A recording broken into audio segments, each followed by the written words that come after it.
আমার স্নেহের শিক্ষার্থী বন্ধুরা, তোমাদেরকে স্বাগত জানাই আরও একটি নতুন ক্লাসে। আমি মোহাম্মদ হাসান আলী, শিক্ষক, Saint Gregory's school and college. নবম দশম শ্রেণীর শিক্ষার্থী বন্ধুরা, নবম দশম শ্রেণীর বিজ্ঞান বিভাগের শিক্ষার্থী বন্ধুরা, তোমাদের নিশ্চয়ই মনে আছে আমরা জীববিজ্ঞানের কোন চ্যাপ্টারটা নিয়ে কথা বলছিলাম। শিক্ষার্থী বন্ধুরা, দশম শ্রেণীর শিক্ষার্থী বন্ধুরা, তোমাদের নিশ্চয়ই মনে আছে আমরা চতুর্দশ অধ্যায় অর্থাৎ জীব প্রযুক্তি অধ্যায় নিয়ে ক্লাস করছিলাম। তো শিক্ষার্থী বন্ধুরা, তোমাদের নিশ্চয়ই এটাও মনে আছে যে আমরা গত দুইটা ক্লাসে কোন কোন টপিকস নিয়ে আমরা কথা বলেছিলাম। আমরা গত দুইটা ক্লাসে যে সকল বিষয়গুলো নিয়ে আলোচনা করেছিলাম সেটা হচ্ছে জীব প্রযুক্তি কি, এবং জীব প্রযুক্তিটা জীববিজ্ঞানের যে অ্যাপ্লাইড শাখা সেটা বিষয় নিয়ে আমরা কথা বলেছিলাম।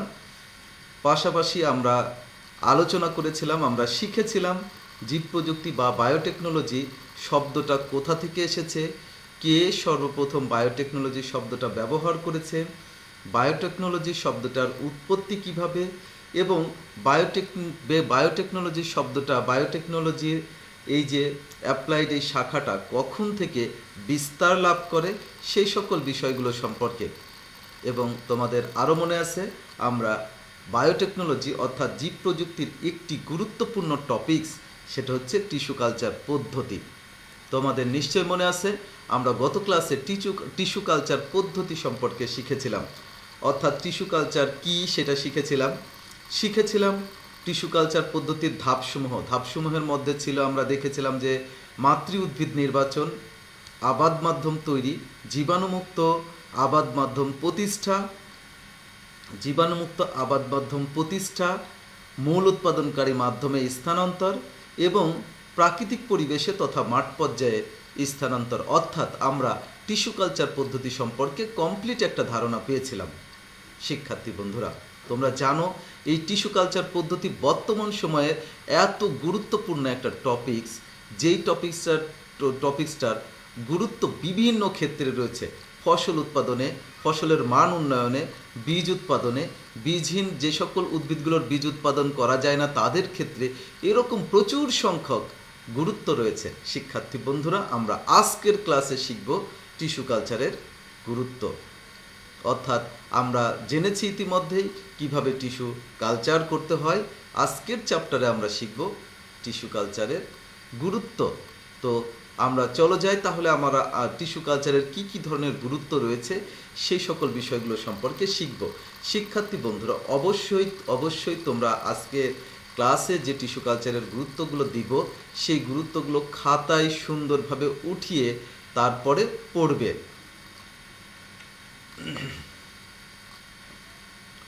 প্রথম দেখো, উন্নত জাত উদ্ভাবন। খেয়াল করো, টিস্যু কালচারের মাধ্যমে বিভিন্ন উদ্ভিদের উন্নত জাত উদ্ভাবন করা সম্ভব হয়েছে। অর্থাৎ টিস্যু কালচার প্রযুক্তি ব্যবহার করে বিভিন্ন উদ্ভিদের সাধারণত কি যে উন্নত জাত, অর্থাৎ যে সকল উদ্ভিদগুলো অভিযোজন ক্ষমতা হারিয়ে ফেলতেছিল, বা ধরো যে সকল উদ্ভিদগুলোর রোগ প্রতিরোধী ক্ষমতা হারিয়ে যাচ্ছিল, এরকম সব উদ্ভিদগুলোর কি করতে হয়, এই সকল উদ্ভিদগুলোর টিস্যু কালচার ঘটিয়ে তাদের তুলনামূলক উন্নত জাত উদ্ভাবন করা সম্ভব হয়েছে। তারপরে দ্বিতীয় পয়েন্ট দেখো, উদ্ভিদের প্রজননের ক্ষেত্রে দেখো টিস্যু কালচার প্রযুক্তির কৌশলকে কাজে লাগিয়ে আজকাল উদ্ভিদের প্রজনন সম্পূর্ণ করা সম্ভব হয়েছে। টিস্যু কালচার প্রযুক্তিকে কাজে লাগিয়ে আজকাল উদ্ভিদের প্রজনন সম্পূর্ণ করা সম্ভব হয়েছে। যে সকল উদ্ভিদের প্রজনন জটিল বা সময় সাপেক্ষ তাদের ক্ষেত্রে টিস্যু কালচার প্রযুক্তির মাধ্যমে প্রজনন সম্পূর্ণ করা হচ্ছে। অর্থাৎ যেই সকল উদ্ভিদের ক্ষেত্রে প্রজননটা দীর্ঘ সময় লাগে, অর্থাৎ ফুল ফল সৃষ্টি হতে বহু সময় প্রয়োজন হয়, সেই সকল উদ্ভিদের ক্ষেত্রে এত দীর্ঘ সময় অপেক্ষা না করে টিস্যু কালচার প্রযুক্তির মাধ্যমে আমরা খুব সহজেই প্রজনন ঘটাতে, অর্থাৎ উদ্ভিদের চারা উৎপাদন করতে সমর্থ হয়েছে। একই বৈশিষ্ট্য সম্পূর্ণ অসংখ্য চারা উৎপাদন, এটা কিন্তু অত্যন্ত গুরুত্বপূর্ণ একটা টপিকস। একই বৈশিষ্ট্য সম্পূর্ণ। দেখো, প্রচলিত প্রজননে উদ্ভিদের বৈশিষ্ট্যের মিশ্রণ ঘটতে পারে বা ঘটে থাকে, কারণ প্রচলিত প্রজনন অর্থাৎ যখন পরাগায়নের মাধ্যমে পরাগায়নের মাধ্যমে যখন প্রজনন হয়ে থাকে সেই সকল প্রজননের ক্ষেত্রে বৈশিষ্ট্যের মিশ্রণ ঘটে। কারণ এই পরাগায়ন সাধারণত স্বপরাগায়নও হতে পারে, পরপরাগায়নও হতে পারে। তো পরপরাগায়নের ক্ষেত্রে কিন্তু বৈশিষ্ট্যের সংমিশ্রণ ঘটে, অর্থাৎ ঘটতে পারে বা ঘটে থাকে। কিন্তু যখন ফলে সেই সকল পরাগায়নের ফলে যে সকল বীজগুলো পাওয়া যায় সেই সকল বীজগুলো লাগিয়ে আমরা যে উদ্ভিদগুলো উৎপাদন করতে পারি তাতে কিন্তু বৈশিষ্ট্যের মিশ্রণ থাকতে পারে। কিন্তু যদি আমরা টিস্যু কালচার প্রযুক্তির মাধ্যমে একটা মাতৃ উদ্ভিদের কিছু টিস্যুকে ব্যবহার করে যদি আমরা নির্দিষ্ট কালচার মিডিয়ামে দিয়ে সেটা থেকে যদি আমরা চারা উৎপাদন করতে পারি, তাহলে সেখানে যে চারা উৎপাদন হয় সেই চারাগুলো কি হয়, একই বৈশিষ্ট্য সম্পন্ন হয়ে থাকে। তারপরে দেখো ভাইরাস মুক্ত চারা উৎপাদন। টিস্যু কালচার প্রযুক্তিটি নিয়ন্ত্রিত পরিবেশে অর্থাৎ ল্যাবরেটরিতে করা হয়ে থাকে। টিস্যু কালচার প্রযুক্তিটি কীভাবে নিয়ন্ত্রিত পরিবেশে অর্থাৎ ল্যাবরেটরিতে করা হয়ে থাকে এবং প্রযুক্তির জন্য ব্যবহৃত এক্সপ্লান্টটি জীবাণুমুক্ত করা হয়ে থাকে। অর্থাৎ টিস্যু কালচার প্রযুক্তির জন্য আমরা যে এক্সপ্লান্টটি ব্যবহার করি, এক্সপ্লান্ট কোনটা, অর্থাৎ মাতৃ উদ্ভিদ থেকে কালচার করার জন্য উদ্ভিদের যে অংশ বিশেষ ব্যবহার করি সেটাকে আমরা বলে থাকি হচ্ছে কি এক্সপ্লান্ট। তো যে এক্সপ্লান্টটি ব্যবহার করি সেই এক্সপ্লান্টটি কিন্তু জীবাণুমুক্ত করা হয়ে থাকে। ফলে এবং দেখো বাইরে থেকে কোনো প্রকার ভাইরাস ভিতরে প্রবেশ করতে পারে না, তাই টিস্যু কালচার পদ্ধতিতে ভাইরাস মুক্ত চারা উৎপাদন নিশ্চিত হয়ে থাকে। এরপরে দেখো ঋতুভিত্তিক চারা উৎপাদনের সীমাবদ্ধতা দূরকরণে। আমরা যদি ঋতুভিত্তিক চারা উৎপাদন বলতে কি বোঝাই, যেমন দেখো যে বর্ষা মৌসুমে এক ধরনের চারা উৎপাদন হয়। আমাদের দেশে যেমন 6টি ঋতু, গ্রীষ্ম, বর্ষা, শরৎ, হেমন্ত, শীত, বসন্ত, এই 6 ঋতুতে ভিন্ন ভিন্ন ঋতুতে ভিন্ন ভিন্ন উদ্ভিদের চারা উৎপাদন করা হয়ে থাকে। তো এই ঋতুগুলো ছাড়া অন্যান্য ঋতুতে নর্মালি চারা উৎপাদন করা সম্ভব হয় না। তো এই যে ঋতুভিত্তিক চারা উৎপাদন, এই ঋতুভিত্তিক চারা উৎপাদন এই যে সীমাবদ্ধতা, এই ঋতুভিত্তিক চারা উৎপাদনের সীমাবদ্ধতা আমরা দূর করতে সমর্থ হয়েছি কিসের মধ্য দিয়ে? টিস্যু কালচারের মাধ্যমে। দেখো আমাদের দেশে বিভিন্ন ফসলের চারা নির্দিষ্ট ঋতুতে পাওয়া যায়, অর্থাৎ প্রচলিত প্রজননে চারা উৎপাদন ঋতুভিত্তিক, কিন্তু টিস্যু কালচার পদ্ধতিতে যে কোনো ফসলের চারা উৎপাদন যে কোনো সময় করা যায়। তাই ঋতুভিত্তিক চারা উৎপাদনের সীমাবদ্ধতা দূরকরণে টিস্যু কালচার অত্যন্ত গুরুত্বপূর্ণ। অল্প সময়ে অধিক চারা উৎপাদন, অর্থাৎ দেখো যে আমরা বীজের মাধ্যমে যখন চারা উৎপাদন করব বা বীজের মাধ্যমে যখন আমরা চারা উৎপাদন করব সেই ক্ষেত্রে কিন্তু অল্প সময়ে আমরা অধিক চারা উৎপাদন করতে পারি না। কিন্তু টিস্যু কালচার প্রযুক্তির মাধ্যমে অল্প সময়ে অধিক চারা উৎপাদন করা সম্ভব। তারপরে কম জায়গায় অধিক চারা উৎপাদন। টিস্যু কালচারের ক্ষেত্রে আমরা জানি যে টিস্যু কালচার কিন্তু ল্যাবরেটরিতে করা হয়ে থাকে, অর্থাৎ ল্যাবরেটরিতে অল্প জায়গায় প্রচুর সংখ্যক চারা উৎপাদন একমাত্র টিস্যু কালচার প্রযুক্তিতেই সম্ভব। তার মানে কি, যে কম জায়গায় যদি অধিক চারা উৎপাদন করতে চাই তাহলে কিভাবে করতে হবে, সেটা টিস্যু কালচার প্রযুক্তির মাধ্যমে করতে হবে। বিলুপ্তপ্রায় উদ্ভিদ উৎপাদন ও সংরক্ষণ, অর্থাৎ যেই সকল উদ্ভিদগুলো বিলুপ্ত হয়ে যাচ্ছে বা বিলুপ্ত প্রায়, সেই সকল উদ্ভিদগুলোকে যদি আমরা সংরক্ষণ করতে চাই, সেই সকল উদ্ভিদগুলোকে যদি আমরা বিলুপ্তির হাত থেকে রক্ষা করতে চাই, তাহলে তাদের অধিক সংখ্যক চারা উৎপাদন করে সেই চারাগুলোর বিস্তরণ ঘটিয়ে, অর্থাৎ চারাগুলোকে বিভিন্ন জায়গায় লাগিয়ে সেগুলোর বিস্তরণ ঘটিয়ে সেই বিলুপ্ত প্রায় উদ্ভিদকে আমরা আবার সংরক্ষণ করতে পারি, যা টিস্যু কালচার পদ্ধতির মাধ্যমে করা সম্ভব। লক্ষ্য করো, যেই সব উদ্ভিদ বিলুপ্ত প্রায়, অর্থাৎ যে সকল উদ্ভিদকে প্রচলিত প্রজনন পদ্ধতিতে সংরক্ষণ করা সম্ভব হচ্ছে না, অর্থাৎ যে সকল উদ্ভিদকে প্রচলিত প্রজনন পদ্ধতিতে সংরক্ষণ করা সম্ভব হচ্ছে না বা অধিক পরিমাণ নিধনের ফলে বিলুপ্ত প্রায় অবস্থা পৌঁছেছে, তাদের ক্ষেত্রে টিস্যু কালচার প্রযুক্তির মাধ্যমে অধিক সংখ্যক চারা উৎপাদনের মাধ্যমে বিলুপ্তির হাত থেকে রক্ষা করা সম্ভব। ভ্রূণ কালচার, যেটা কিন্তু সাধারণত অন্যান্য ক্ষেত্রে অর্থাৎ সম্ভব না, কিন্তু আমরা টিস্যু কালচারের ক্ষেত্রে ভ্রূণও কালচার করতে পারি। দেখো যে সকল উদ্ভিদের ক্ষেত্রে ভ্রূণ সৃষ্টি হলেও শস্য সৃষ্টি হয় না, ফলে বীজ থেকে চারা উৎপাদন প্রায় অনিশ্চিত হয়ে পড়ে। অর্থাৎ যে সকল উদ্ভিদের ক্ষেত্রে ভ্রূণ সৃষ্টি হয় কিন্তু কিন্তু শস্য সৃষ্টি হচ্ছে না, ফলে বীজ থেকে চারা উৎপাদন করা প্রায় অনিশ্চিত হয়ে পড়ে, সেই সকল উদ্ভিদের ক্ষেত্রে আমরা কি করতে পারি, সেই ভ্রূণকেই কালচার করে, সেই ভ্রূণকেই আমরা কি করতে পারি, যে ল্যাবে সেই ভ্রূণকেই কালচার করে অধিক সংখ্যক চারা উৎপাদন করা সম্ভব হবে। যৌন প্রজননে অক্ষম উদ্ভিদ, অর্থাৎ যেই সকল উদ্ভিদগুলো যৌন প্রজননে অক্ষম, তাদের ক্ষেত্রে টিস্যু কালচার পদ্ধতির মাধ্যমে উদ্ভিদটির যে কোনো অংশ ব্যবহার করে চারা উৎপাদন করা সম্ভব। যৌন প্রজননে অক্ষম, যেমন তুমি দেখো যে আমরা দেখে থাকি যে যেই সকল উদ্ভিদের ফুল, বীজ, ফল সৃষ্টি হয় না, অর্থাৎ ফুল সৃষ্টি হয় না, অর্থাৎ আমরা জানি যে ফুল হচ্ছে উদ্ভিদের প্রজননের প্রধান অংশ, অর্থাৎ সেখানে স্ত্রীস্তবক তৈরি হয়, পুংস্তবক তৈরি হয়, তারপরে সেই পুংস্তবকে তৈরি হয় পরাগরেণু, স্ত্রীস্তবকে তৈরি হয় ডিম্বাণু, পরাগরেণু এবং ডিম্বাণু মিলনের ফলে বা নিষেক ক্রিয়ার ফলে উৎপন্ন হয় হচ্ছে বীজ, শস্য। তারপরে সেগুলো কি যে একটা নির্দিষ্ট উপযুক্ত পরিবেশে বীজ পরিপক্ক হলে একটি উপযুক্ত পরিবেশে সেগুলোকে লাগিয়ে চারা উৎপাদন করা যায়। কিন্তু যাদের ক্ষেত্রে যৌন জননে অক্ষম উদ্ভিদ, অর্থাৎ যাদের ক্ষেত্রে ফুল উৎপাদন হয় না, অর্থাৎ যৌন প্রজনন সম্ভব নয়, তাদের ক্ষেত্রে আমরা কি করতে পারি, ওই সকল উদ্ভিদগুলোকে আমরা উদ্ভিদের যে কোনো অংশ ল্যাবে ব্যবহার করে আমরা সেগুলোর অসংখ্য চারা উৎপাদন করতে পারব। নতুন প্রকৃতির উদ্ভিদ উৎপাদনে, এটা কিন্তু গুরুত্বপূর্ণ একটা পয়েন্টস, যে নতুন প্রকৃতির উদ্ভিদ উৎপাদনে দেখো, প্রচলিত প্রজননে অনেক উদ্ভিদের বৈশিষ্ট্যের মিশ্রণ ঘটতে ঘটতে একটি পর্যায়ে প্রজাতির অনেক বৈশিষ্ট্য হারিয়ে যায়। অর্থাৎ প্রচলিত প্রজননে আমরা দেখে থাকি অনেক উদ্ভিদের বৈশিষ্ট্যের মিশ্রণ ঘটতে ঘটতে একটি পর্যায়ে প্রজাতিটির অনেক বৈশিষ্ট্যই হারিয়ে যায়।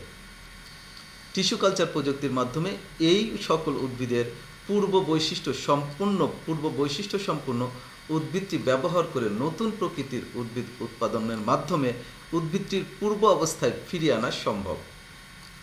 অর্থাৎ প্রচলিত প্রজননে মিশ্রণ ঘটতে ঘটতে একটা পর্যায়ে দেখা যায় যে বৈশিষ্ট্য হারিয়ে যাচ্ছে। তো সেই ক্ষেত্রে আমরা কি করতে পারি, টিস্যু কালচার প্রযুক্তির মাধ্যমে সকল উদ্ভিদের পূর্ব বৈশিষ্ট্যগুলো সম্পূর্ণরূপে ব্যবহার করে, সম্পূর্ণ উদ্ভিদটি পূর্ব বৈশিষ্ট্য সম্পূর্ণ উদ্ভিদটি যদি ব্যবহার করি, অর্থাৎ যেই উদ্ভিদে পূর্ব বৈশিষ্ট্য সম্পূর্ণ রয়েছে সেই উদ্ভিদটাকে আমরা ব্যবহার করে অসংখ্য চারা উৎপাদনের মাধ্যমে উদ্ভিদটাকে সেই পূর্বের অবস্থায় ফিরিয়ে আনতে পারি। মেরিস্টেম কালচার অর্থাৎ মেরিস্টেমেটিক টিস্যু কালচারের মাধ্যমে অধিক চারা উৎপাদন করা যায়।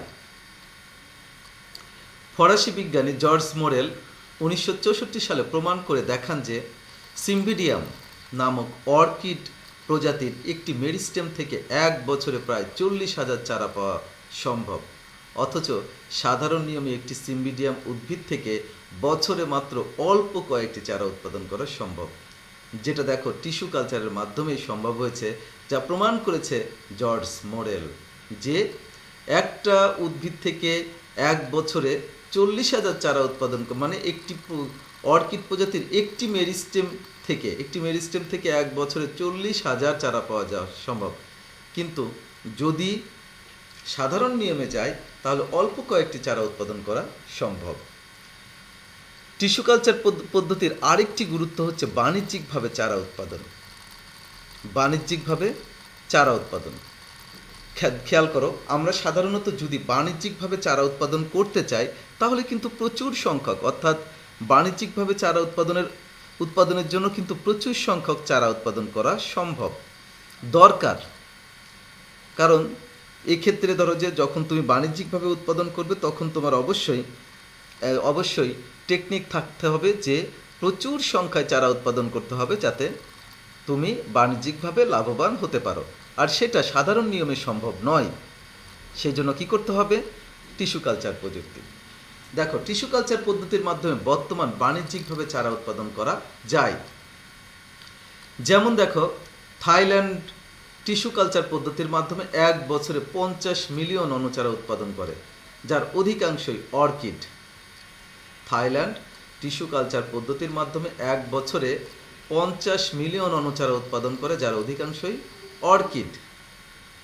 এই ফুল রপ্তানি করে থাইল্যান্ড, সিঙ্গাপুর, মালয়েশিয়া প্রভৃতি দেশে প্রতি বছর কোটি কোটি টাকার বৈদেশিক মুদ্রা অর্জন করে।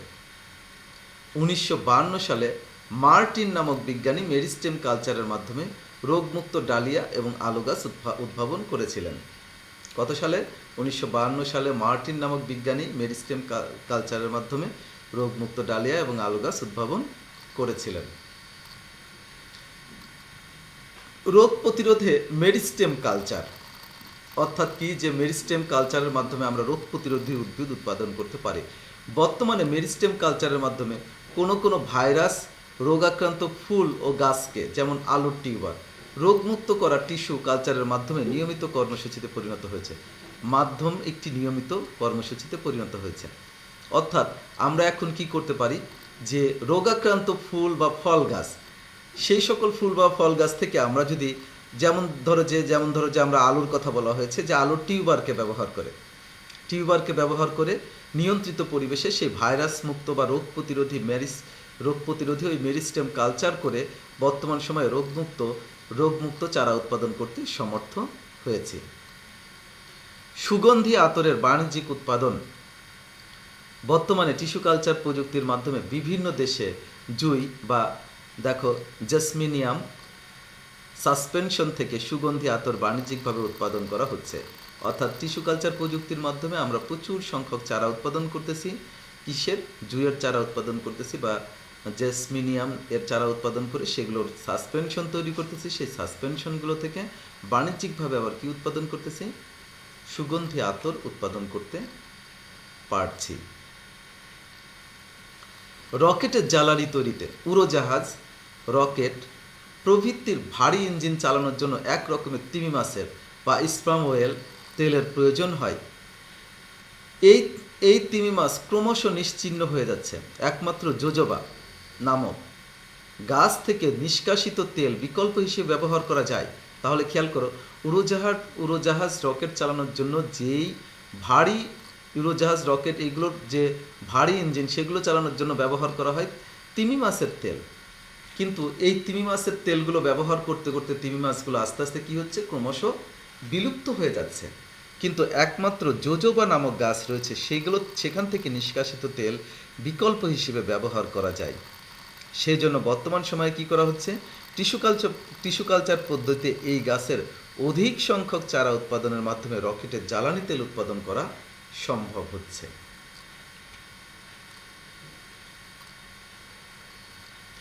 উদ্ভিদের পরিবেশে স্থানান্তর অর্থাৎ খেয়াল করে একটু, টিস্যু কালচার প্রযুক্তির মাধ্যমে উদ্ভিদের পরিবেশে স্থানান্তরও সম্ভব হচ্ছে। যেমন দেখো, রকেটের জ্বালানি তেল তৈরির জন্য যে জোজোবা গাছ এক বিশেষ মরুভূমি ছাড়া, যেমন কোথায় আরিজোনা, ক্যালিফোর্নিয়া এই সকল জায়গায় জন্মাতো। মানে মরুভূমির এই যে অ্যারিজোনা তারপরে ক্যালিফোর্নিয়ার যে মরুভূমি রয়েছে সেই সকল জায়গাগুলো ছাড়া জন্মাতো না। কিন্তু বর্তমান দেখো এদের বংশবৃদ্ধি অত্যন্ত সময় সাপেক্ষ ছিল। অর্থাৎ রকেটের জ্বালানি হিসেবে যে জোজোবা গাছ থেকে যে বিশেষ তেল জ্বালানি তৈরি করা হতো সেই গাছ কিন্তু মরুভূমি। কিন্তু টিস্যু কালচারের মাধ্যমে এই গাছের দ্রুত বংশবৃদ্ধি করাই কেবল সম্ভব হয়নি, একে ভারতবর্ষের জলবায়ুর উপযোগী করে তোলাও হয়েছে। অর্থাৎ ভারতবর্ষেও এদেরকে জন্মানো সম্ভব হচ্ছে। মাইক্রোটিউবার উৎপাদন। দেখো, বর্তমানে বাংলাদেশ সহ অন্যান্য অনেক দেশে আলু চাষের জন্য টিস্যু কালচার প্রয়োগ করে আলুর রোগমুক্ত চারা এবং বীজ মাইক্রোটিউবার উৎপাদন করা সম্ভব হচ্ছে।